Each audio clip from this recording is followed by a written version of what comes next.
البطاطس اللي انا النهارده حصدتها من حصاد البلكونه بتاعتي، سلسله الزراعه اللي احنا بنعلمها لكم برضو انتوا كمان تزرعوا في بلكونتكم. عايزين تشوفوها ازاي؟ تعالوا شوفوها واحنا بنحصدها مع بعض. مساء الخير عليكم جميعا في احلى وصفه مع منى. فاكرين البطاطس اللي كانت مزرعه وزرعناها، اللي كانت في المطبخ ورميناهاش ولا زرعناها؟ بصوا اهو بعد 10 ايام طلعت ازاي، وقلنا نعملها بس كده. فانا دي تكمله للفيديو مراحل نمو البطاطس. هنعمل ايه بقى دلوقتي؟ هنكمل عليها بعد لما هي وصلت ده، هنكمل عليها بالتربه. وبصي برضو لو عندك قشر موز قديم حطيه برضو كده، ده نوع من ده نوع. لو عندك قشر موز قديم ده نوع من الفرتلايزيشن او السماد مخصب طبيعي للبطاطس، بيبقى حلو قوي ليها. اهو هيبدأ هو هيملى كل، لان هو بابا بقى هو اللي متمكن في موضوع الزراعة ده.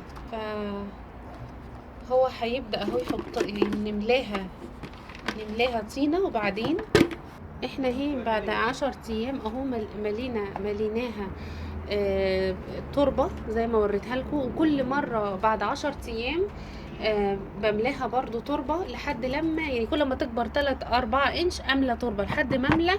دي طريقة اللي هي زراعة البطاطس، لحد لما املى الجردل كله او قصرية الزرع اللي انا حاطة فيها البطاطس. هنحصد يوم حصاد البطاطس عشان تحصديها او عشان تحصدوها لازم تكون خلاص الشجرة طلعت كده. لازم اما كلها بتموت، لان البطاطس بتطلع فين؟ البطاطس بتطلع تحت التربة. قلت لكم البطاطسايه اللي احنا زرعناها ده من سبحان الله ربنا الخالق العظيم. بتنقسم البطاطسايه تحت، اللي هي البطاطسايه اللي احنا ما رميناهاش من المطبخ وزرعناها. لازم تشوفوا الفيديو ده، هشوف لكم اللينك ازاي انا زرعتها وخطوات زرعها. فبتنقسم تحت وبتعمل كذا بطاطس. ودي بقى لها سبتها 100 يوم، حوالي 3 شهور و10 ايام، لحد لما دبلت اهي كلها كده دبلت. يبقى ده معناها ان ده وقت حصاد البطاطس. وكانت قبل كده مراحلها برضه اوريها لكم. دي كده بتطلع كده هي شجره بطاطس وبتكبر تكبر. يلا بقى نحصد البطاطس اهو. هنبدا نشيل العصيان اللي كنا محوطين بيها عشان تدعمها من اي رياح او اي حاجه، لان الحته اللي انا فيها دي خلى شويه يعني ملقى في رياح كده. فا اهي هنبدا كده.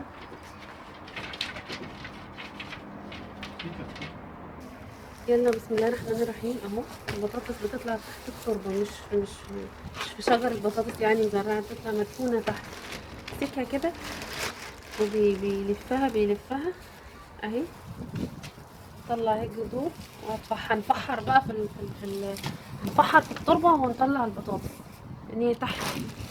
هي سبحان الله بتطلع تحت مش في الشجره وبتنقسم. يعني البطاطسايه الواحده اللي احنا زرعناها دي مع بعض تتقسم لكذا بطاطس. اهو هنشيل، بس شيل كده عشان تعرفوا نعرف نطلعها. يعني شيلي كده، شيلي التربه، شيلي. نشيلها كده نشيل برضه. في تزرعي حاجه تانية يعني مش بتترمي. يعني مش معنى ان انا زرعت هنا بطاطس وهرمي التربه، لا، بتاخديها تشيليها. هنفصلها اهي وهنطلع بقى البطاطس. هوريها لكم لسه غطسانه تحت في قاع الجردل بتاع اللي احنا زرعناه فيها. اهي البطاطس اهي. يلا اهي الجدر اهو طالع. قربنا اهي، وصلنا لها اهي. سبحان الله، بص ربنا يعني يخلق تحت الارض زرعت بطاطس تطلع بطاطس اهي. يلا طلعها على ميزي. يلا بطاطس الاطفال بناتي بني بوتيتو بطاطس مندهشين.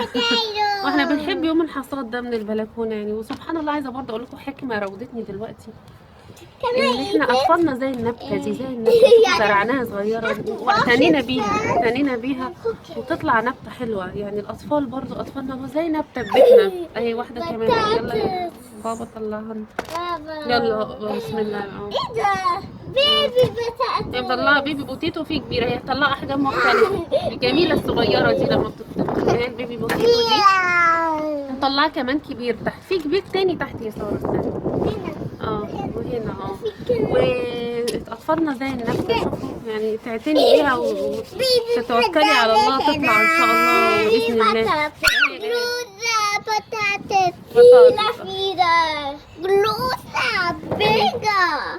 كتير كتير كتير اهي.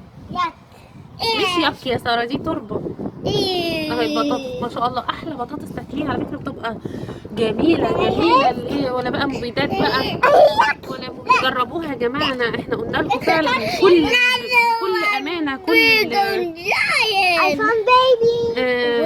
كل البطاطس ازاي تتزرع هتطلع معاكي، ما تخافيش. هاتي بس تربه نوعها كويس وازرعي في ايدي اهي. بسم الله ما شاء الله مطلعه، الله اكبر يعني ما شاء الله سبحان الله. شوف بطاطسايه يعني تطلع قد ايه. شايفين ما شاء الله كام واحده بطاطس طالعه. ده كان حاطين في الزرعه دي الاولانيه دي كانت بطاطسايتين 2 بس من المطبخ المزرعين، بس 2. في تاني ما شاء الله دي البطاطس الصغيره بتطلع بقى احجام مختلفه، بتطلع والكبيره تطلع اهي. الله سبحان الله بجد. لا سبحان الله، الواحد لما يشوف حصاد الزرع ما يقولش، لان انا ربنا سبحانه بيطلع الزرع ده حكمه وآية عظيمه من ربنا ما شاء الله. ما شاء الله طلع لها حوالي 2 كيلو على فكره، بطاطسايتين 2 يعني ولا ايه؟ لازم بتنقصي كده اهي. الله اكبر اهي كمان اهي تاني اهو ما شاء الله.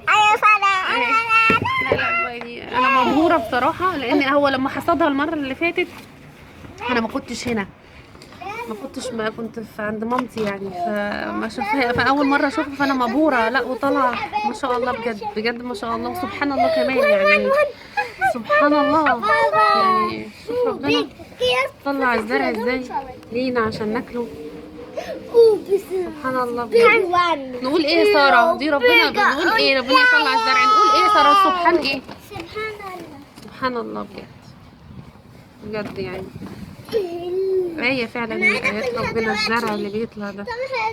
أنا نفسي ما كنتش متخيل يعني، ما شفتش. أنا أول مرة أشوف حصاد بطاطس يعني، ما حصاد بطاطس اهي معانا وريناها لكم كل مراحلها، وأحلى بطاطس تاكليها. أنا لما المرة اللي فاتت لما حصدها هو أنا ما كنتش معاها، بس طبختها طعمها جميل بجد بقى. لا مبيدات بقى ولا حاجة، جربوها. ولو برضو عايزين أي سؤال اسألونا، احنا موجودين علشانكم نجاوب كل أسئلتكم.